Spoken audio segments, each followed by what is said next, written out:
السلام علیکم ورحمۃ اللہ وبرکاتہ۔ نحمدہ ونصلی علی رسولہ الکریم، اما بعد فاعوذ باللہ من الشیطان الرجیم، بسم اللہ الرحمن الرحیم۔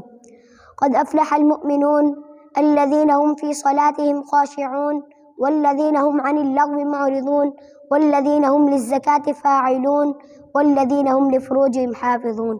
صدق اللہ العظیم۔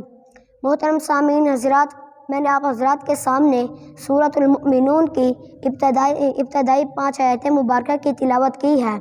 دعا فرمائیں کہ اللہ تعالیٰ مجھے اس کا درست مفہوم بیان کرنے کی توفیق عطا فرمائے اور پھر ہم سب کو اس پر عمل کرنے کی بھی توفیق عطا فرمائے۔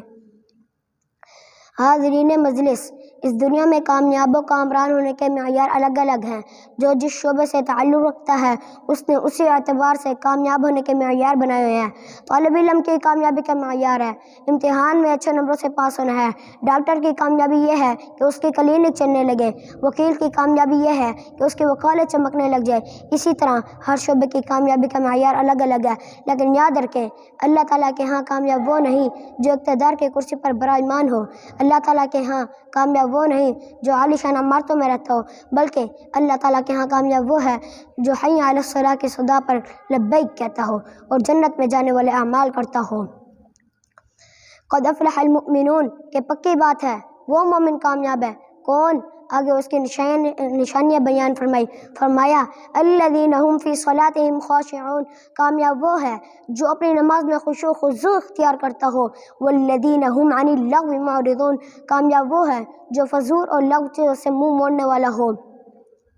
والذین هم للزکاة فاعلون، کامیاب وہ ہے جو زکوٰۃ ادا کرنے والا ہو۔ والذین هم لفروجهم حافظون، کامیاب وہ ہے جو اپنی شرمگاہوں کی حفاظت کرنے والا ہو۔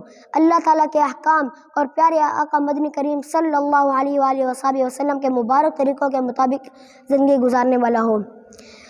اب میں اپنی گفتگو کا اس شعر پر اختتام کرتا ہوں۔